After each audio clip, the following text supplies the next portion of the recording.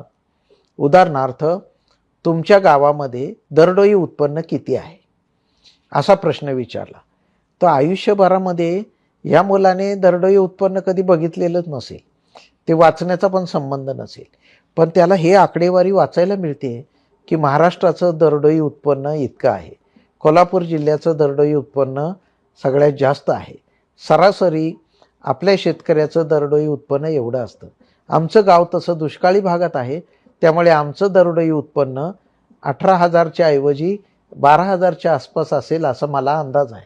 असं जरी उत्तर दिलं तर या मुलाला आपल्या गाव कुठे आहे याचा अंदाज आहे. तो फ्रँकली कबूल करतो ह्या दुष्काळी भागात असल्यामुळे उत्पन्न कमी आहे.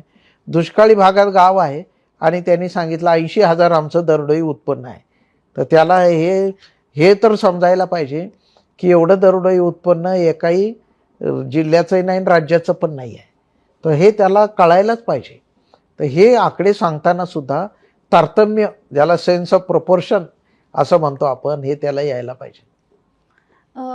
असे कोणते उमेदवार आहेत का की ज्यांच्या हजरजबाबीपणामुळं त्यांची निवड झाली आहे किंवा अगदी काहीतरी क्षुल्लक गोष्टीमुळं त्यांची निवड हुकली आहे?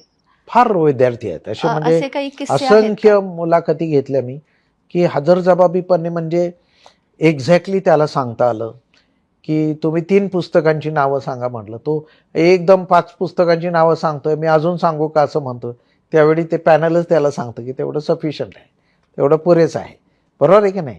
त्यावेळी भरभरून उत्तरं देणारा विद्यार्थी हा सगळ्या पॅनलला आवडतो. असं तुमच्या लक्षात आहे का? असं आहे ना, पण नावं नाही लक्षात, नावं माहिती पण नसतात आम्हाला. पण अशी बरीच मुलं असतात की सगळ्याच प्रश्नांची उत्तरं फार स्पष्टपणे आकडेवारीसह सांख्यिकी आकड्याची जोड देऊन त्याला तुलनात पण करून त्याला माहिती देता आली, अशी उत्तरं फार येतात. त्याचबरोबर दुसरा पण प्रकार मी सांगितला की जिथे अंदाजेच उत्तरं सांगतायत लोक, पण त्याला हे माहीत नाही आहे.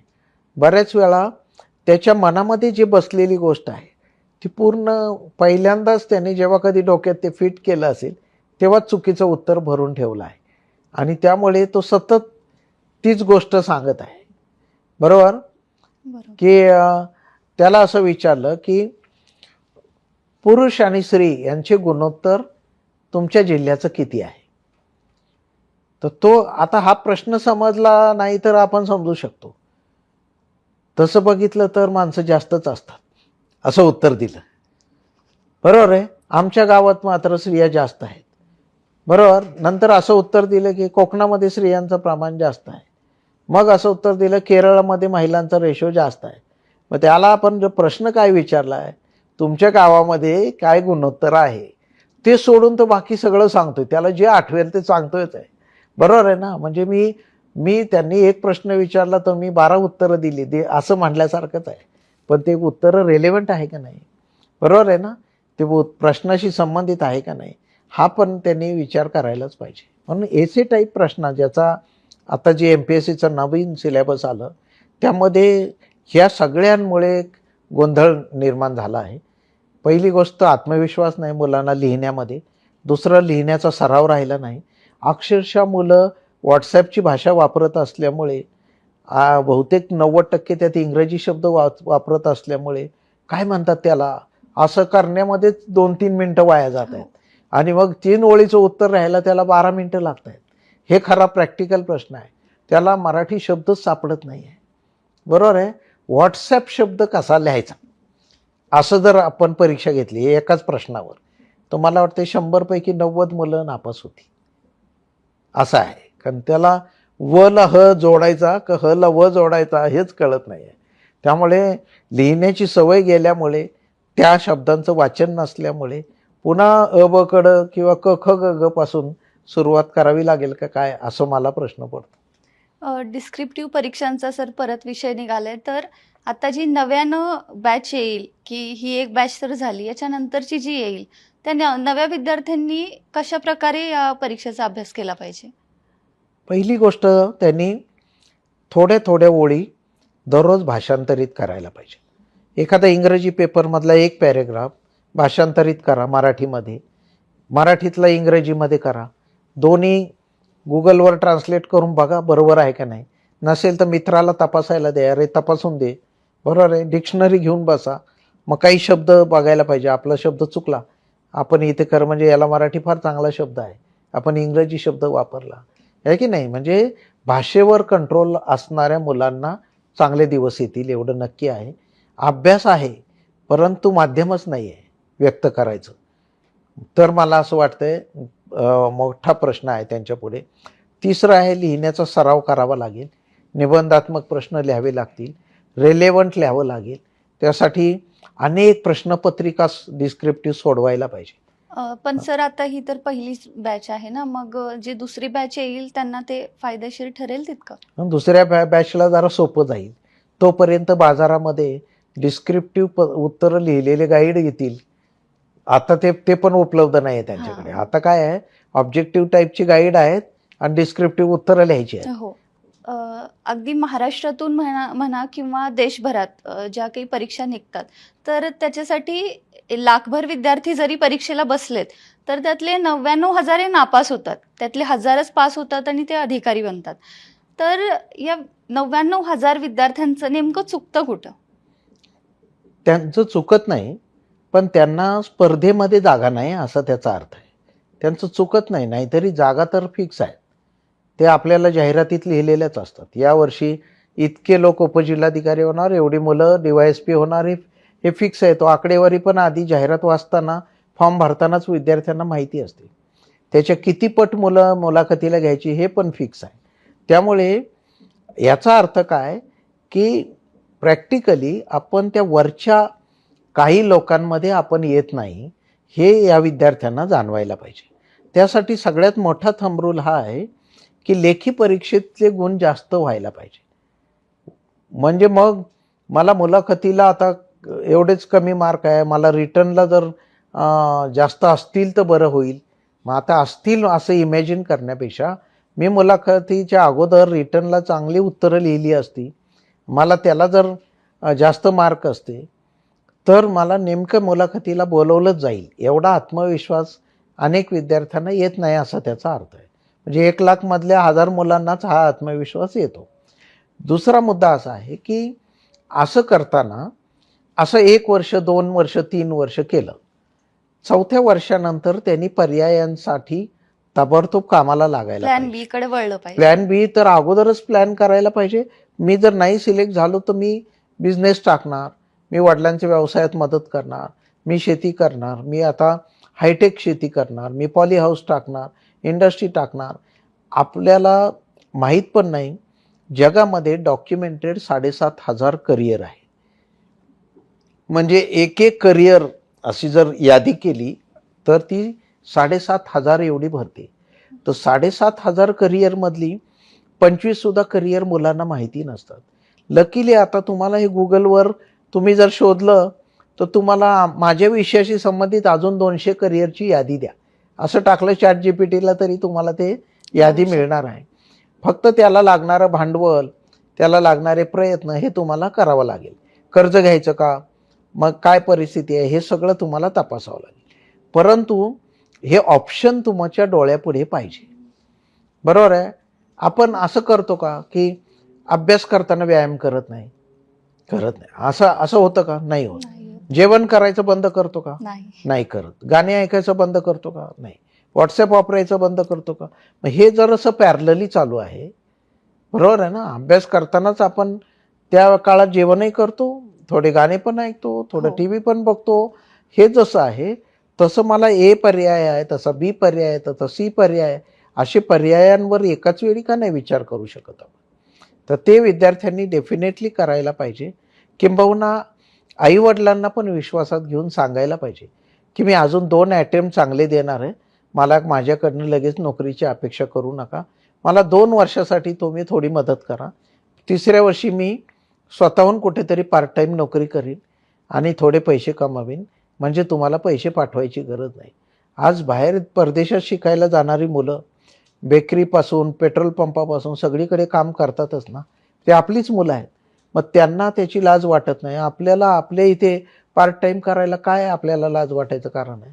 तर काम करण्याकडे विद्यार्थ्यांचा कल वाढायला पाहिजे असं मला वाटतंय.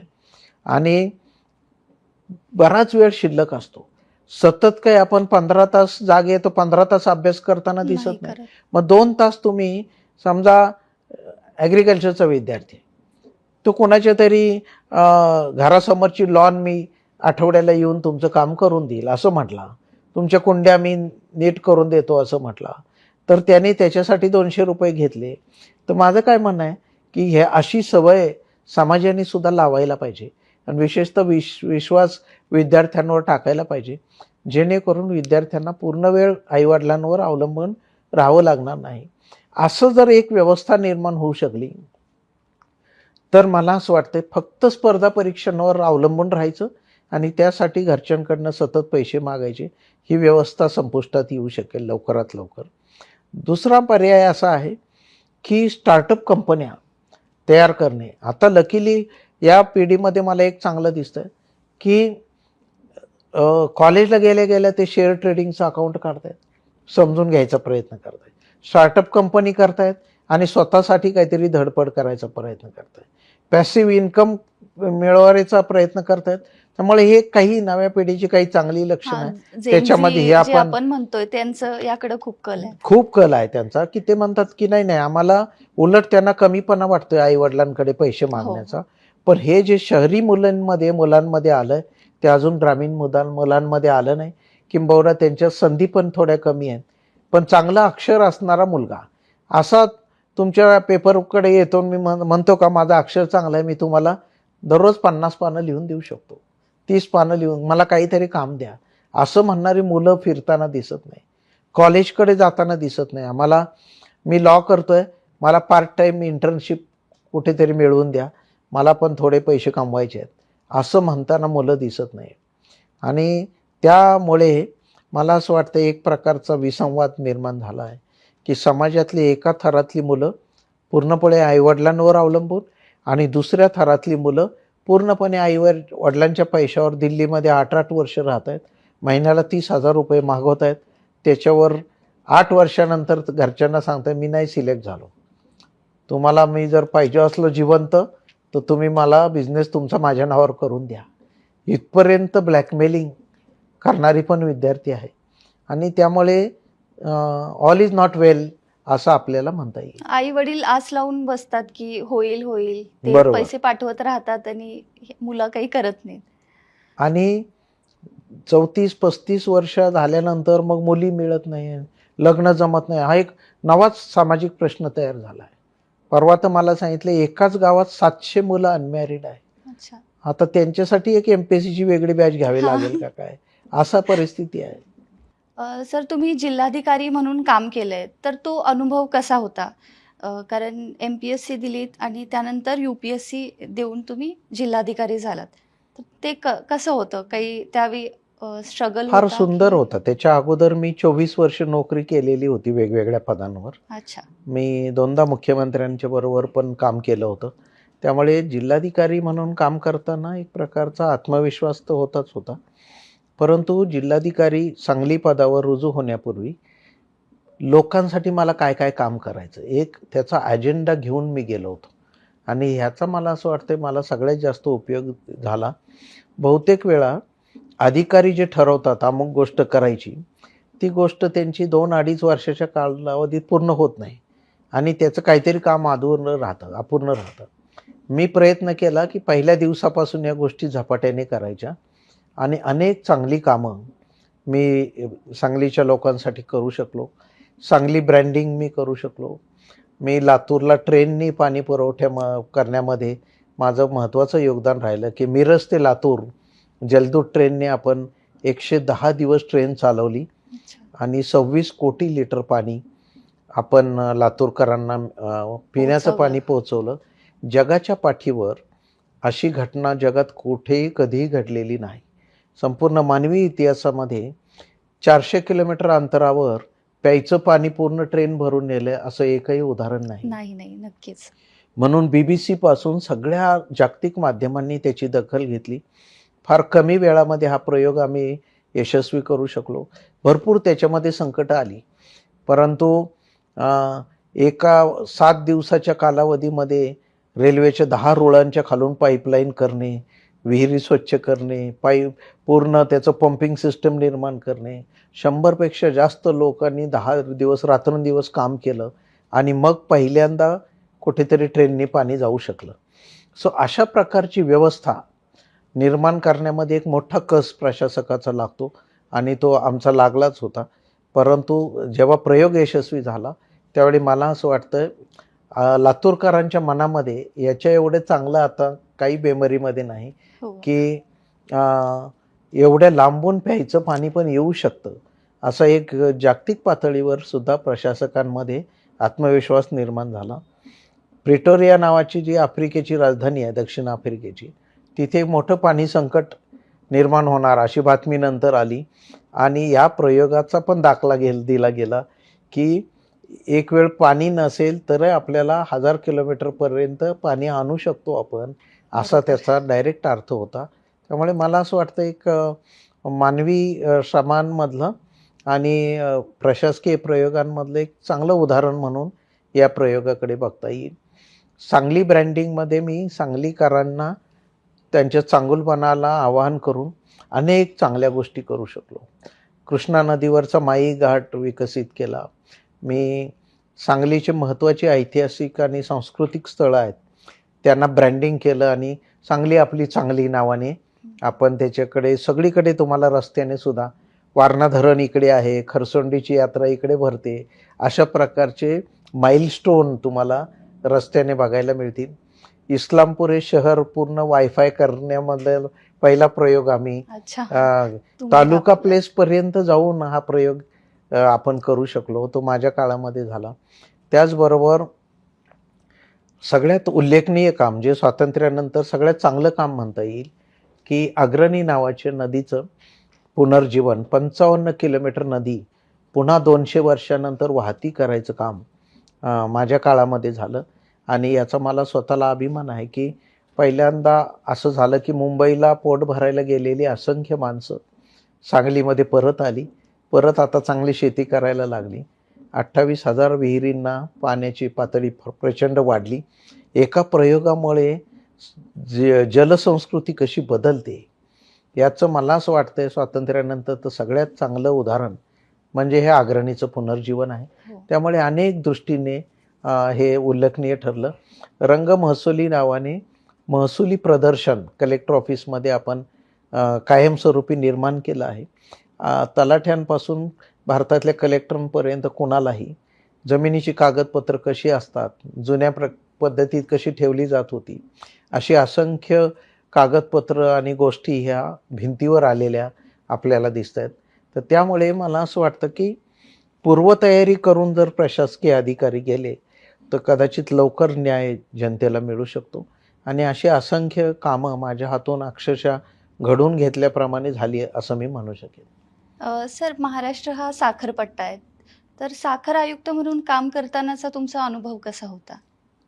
साखर आयुक्त फार आव्हानात्मक पद होतं. राजकीयदृष्ट्या अतिशय संवेदनशील आहे. कारण आपल्याला सगळ्यांना माहिती आहे निम्म्या मंत्र्यांचे साखर कारखाने आहेत, हो. बरोबर आहे. त्यामुळे दररोज काही घडलं तरी त्याचा सगळ्यात पहिला जो फोन असतो तो साखर आयुक्ताला येतो. 35 लाख शेतकरी महाराष्ट्रातले साखर व्यवसायाशी जोडलेले आहे ऊसाच्या लागवडीमुळे. त्याबरोबर 5 लाखापेक्षा जास्त साखर कारखान्यात काम करणारे कामगार आहे. 10 लाखापेक्षा जास्त ऊस तोडणी कामगार आहे. सो एवढ्या मोठी लोकसंख्या ही साखर आयुक्त या पदाशी निगडीत आहे आणि त्यामुळे हे काम करणं फार आव्हानात्मक होतं. परंतु शेतकऱ्यांची बाजू एका अक्षरशः हिरिरीने मी लावून धरल्यामुळे मला असं वाटतं माझ्या काळामध्ये तुलनात्मकदृष्ट्या साखर आयुक्ताचा कालावधी शांततामय राहिला. सगळ्या साखर कारखान्यांना शेतकऱ्याचा एकही पैसा बुडवता येणार नाही अशी एक व्यवस्था मी निर्माण करू शकलो. मागच्या वर्षीचे सगळे पैसे दिले नाही तर त्या कारखान्याला लायसन्सच द्यायचं नाही, तो कारखाना बंद राहिला तरी चालेल अशी एक उघड भूमिका पण मी घेऊ शकलो. आणि त्यासाठी मी राजकीय नेतृत्वाशी चर्चा करून त्यांना विश्वासात घेऊन की असं नाही केलं तर आपण शेतकऱ्यांना शांततामय मार्गाने त्यांना त्यांची शेती करू देऊ शकणार नाही, त्यामुळे हे करायला पाहिजे हे पण मी बिंबवू शकलो. मला असं वाटतंय की सगळ्यात आव्हानात्मक काम साखर आयुक्त म्हणूनच होतं. त्यावेळीचे सर असे काही किस्से असतील ना की हे खूपच भरपूर अवघड किस्से होतं आहेत, किंवा हे खूप खूप चांगलं किस्से होतं? आहेत, अनेक किस्से तर सांगता येतील. सांगा सर. म्हणजे पहिल्यांदा मी एक छान प्रयोग केला की राजकीयदृष्ट्या संवेदनशील असलेल्या साखर कारखान्यांची माहिती ही लोकांपर्यंत कशी पोचवायची यासाठी एक छोटा प्रयोग केला, पण तो फार यशस्वी झाला. सगळ्या साखर कारखान्यांनी शेतकऱ्याला किती पैसे दिले या आधारे त्यांचं रँकिंग करणारी व्यवस्था मी निर्माण केली आणि अक्षरशः रंगीत एक एक्सेल शीट तयार केलं. त्यामध्ये जे कारखाने शेतकऱ्यांना वेळेवर पैसे देत होते ते हिरव्या रंगामध्ये, ज्यांनी 80% पैसे दिले ते एका कलरमध्ये, त्यानंतर ऑरेंज कलरमध्ये आणि सगळ्यात शेवटी लाल कलरमध्ये ज्यांनी शेतकऱ्यांना 60% पेक्षा कमी पैसे दिले, असं एक रँकिंग केलं. आणि हे एक्सेल शीट मला वाटतं मी 10 वेळा तरी तपासलं, कारण ह्याच्यात जर चूक राहिली असती तर नक्कीच त्याचा परिणाम माझ्या बदलीवरच झाला असता, याची मला जाणीव पण होती. म्हणून मी ही माहिती काही शेतकऱ्यांना आणि कारखानदारांना जेव्हा टाकली, एका रात्रीतनं ही 35 लाख लोकांच्या मोबाईलवर जाऊन बसली आणि त्यांना घरी बसून कळालं की आपला कारखाना असा आहे, यांनी सगळ्यात कमी पैसे दिले आहे. तर हे अप्रत्यक्षपणे लोकशाहीमध्ये असे प्रयोग करायला पाहिजे, कारण तसं जर नाही केलं तर लोकांना कळणारच नाही. घरी बसून प्रत्येक शेतकऱ्याला कळालं आपला कारखाना इतरांच्या तुलनेत कमी पैसे देतो आहे आणि त्याचा दबाव त्या कारखानदारावर आपोआप निर्माण झाला. मला असं वाटतं की स्ट्रॅटेजी म्हणून सगळ्यात चांगलं पाऊल ठरलं. भारताच्या नीती आयोगाने याची दखल घेतली की एक चांगलं पाऊल म्हणून अशी गोष्ट महाराष्ट्राच्या साखर आयुक्तांनी केली. मला असं वाटतं किती गोंधळ निर्माण झालेला असला, किती पण खऱ्या खोट्या बातम्या छापून येत असल्या तरीसुद्धा अशा गोष्टी जर केल्या नोकरशाहीने तर लोकांपर्यंत थेटपणे पोहोचता येतं. साखर आयुक्त म्हणून पहिल्यांदा मी ही जी माहिती दिली लोकांना, त्याचबरोबर अजून एक गोष्ट केली की जी साखरधंद्यामध्ये 100 वर्षात कोणी केली नव्हती. शेतकऱ्यांनी ज्या कारखान्याने ऊसाचे पैसे वेळेवर दिले नाही त्यांना ऊस घालण्यापूर्वी अनेक वेळा विचार करावा, अशा प्रकारचा सल्ला पहिल्यांदा साखर आयुक्त पदावरून मी शेतकऱ्यांना दिला की अप्रत्यक्ष त्याचा अर्थ आहे हा साखर कारखाना चांगला नाही, ह्याला पैसे तुम्ही ऊस देऊ नका, याच्याकडनं तुम्हाला पैसे वेळेवर मिळणार नाही, असा त्याचा अर्थ होता. खुलेआम सांगून आणि टाकलं. खुलेआम असं सांगता येणं आजकालच्या आधुनिक काळात नोकरशाहीच्या लोकांना, हे पण मला असं वाटतं की एक मोठं यश मला म्हणता येईल की त्या काळामध्ये मला मिळालं. हा एक प्रयोग जर आपण चर्चा केली ना, तर मला असं वाटतं जागतिक पातळीवर सुद्धा तुलना होईल अशा प्रकारचं एक चांगली प्रॅक्टिस म्हणून याच्याकडे बघता येईल. कारण का, या प्रयोगाची किती रिॲक्शन आल्या बघा. ही बातमी ज्या दिवशी आली त्या दिवशी पेपरवाल्यांनी जे हेडलाईन छापल्या की अ ब क ड ई या पुढाऱ्यांचे कारखाने शेतकऱ्यांना पैसे बुडवण्यात आघाडीवर. आता ही बातमी आम्ही नाही तयार केली, आम्ही केलेल्या माहितीच्या आधारे पेपरच्या वृत्तपत्रातल्या पत्रकारांनी तशी बातमी तयार केली. अमुक राजकीय कारखाना हा पैसे कमी देतो हे सिद्ध झाले आहे, अशा बातम्या छापल्या. याचा परिणाम म्हणून 2, 3, 4, 5 दिवसापर्यंत महाराष्ट्रातल्या वेगवेगळ्या जिल्ह्यामध्ये त्या जिल्ह्यातल्या कारखान्यांची चर्चा, तुलना सुरू झाली. आणि याचा अप्रत्यक्ष दबाव साखर कारखान्यांवर पण आला. मला असं वाटतं हे खरं लोकशाहीचं चांगलं द्योतक मानायला पाहिजे की जर जो ऊस घालणारा शेतकरी आहे तो असा फक्त दयेसारखा वर कोणाकडे नजर लावून बसण्याऐवजी त्याला जर असं कळालं की माझा साखर कारखाना 62% पैसे देणार आहे, माझ्याकडेचा साखर कारखाना 80% पैसे देतो, त्याच्या पलीकडचा कारखाना 100% पैसे देतो, तर हे तुलना सुद्धा त्याला झाली पाहिजे. त्याची FRP किती, माझी FRP किती, हे त्याला कळालं पाहिजे. ऊस तोडणीचा वाहतुकीचा दर हा एक फार कळीचा मुद्दा आहे आणि अनेक कारखाने मराठवाड्यातले फार जास्त वाहतूक खर्च दाखवतात. याचं पण एक तुलनात्मक तक्ता आपण प्रसिद्ध केला आणि त्याचं पण रँकिंग केलं. त्यामुळे शेतकऱ्याला कळालं की अमुक कारखाना हा वाहतूक दर जास्त दाखवतो. मला असं वाटतं की पारदर्शक सरकार किंवा गुड गव्हर्नन्स अशी चर्चा आपण करतो ना, त्या सगळ्याचा परिणाम या एका प्रयोगामध्ये आपल्याला दिसतो. आणि लोकांच्या बाजूने चालणारं राज्य म्हणजे असंच असायला पाहिजे काहीतरी की जिथे लोकांना माहिती देणं योग्य ती, हे प्रशासकाचं काम असायला पाहिजे. पण सर, हे करताना तुमच्यावर राजकीय दबाव आला का? राजकीय दबाव थोडाफार प्रमाणावर आला. सुरुवातीला त्यांचा विरोध होता, पण मग मी असं म्हटलो की या पदावर जर दररोज 500 लोक मोर्चा काढायला लागले आणि शेतकऱ्याला तुम्ही अंधारात ठेवलं तर मग हे काय बरोबर होणार नाही. बरोबर आहे की नाही. त्यापेक्षा लोकांना पारदर्शकतेने कळालं पाहिजे की आपला कारखाना नक्की किती पैसे देतोय आणि किती पैसे देणं लागतोय. आणि बघता बघता प्रस्थापितांकडून ही सत्ता लोकांच्या हातात जाणं, हे मला असं वाटतं एक मोठं पाऊल आहे. त्या अर्थाने या प्रयोगाकडे फार सकारात्मकतेने बघायला पाहिजे. सर, आता शेवटचा प्रश्न आहे तुमच्यासाठी की UPSC आणि MPSC कडं कोणत्या विद्यार्थ्यांनी वळू नये, म्हणजे जो रियालिटी चेक आपण म्हणतो की आपल्याच्याने हे नाही होत आहे, तर ते काय असू शकतं?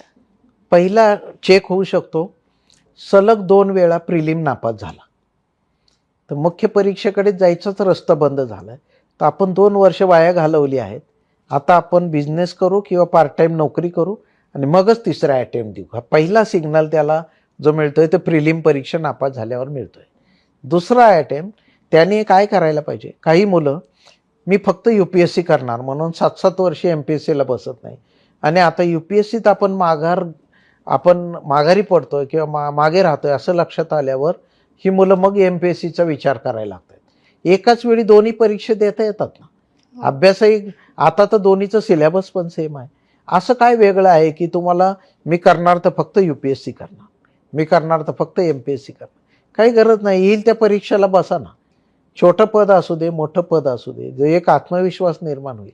बँकेचं प्रोबेशनर ऑफिसरला बसला, फायनान्स ऑफिसर किंवा ॲग्रिकल्चर फायनान्स ऑफिसर परीक्षेला बसला, सेल टॅक्सच्या परीक्षेला बसला, RFOच्या परीक्षेला बसला, सगळ्या परीक्षा द्या, त्यातल्या कुठेतरी एकदा सिलेक्ट झाला की तुमचा जो आत्मविश्वास वाढतो त्याने पुढचं काम तुमचं 90% सोपं होतं ना.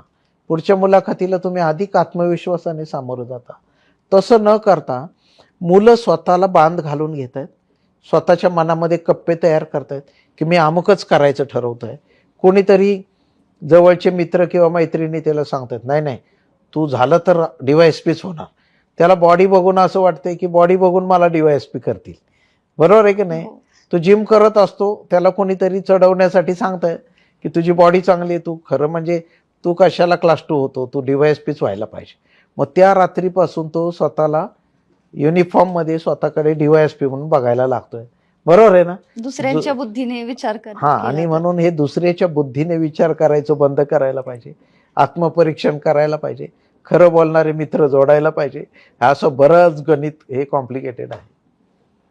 धन्यवाद सर, तुम्ही इतकी छान माहिती आम्हाला दिलेली आहे. अगदी तुमची जी पर्सनल जर्नी आहे ती पण इन्स्पायरिंग आहे.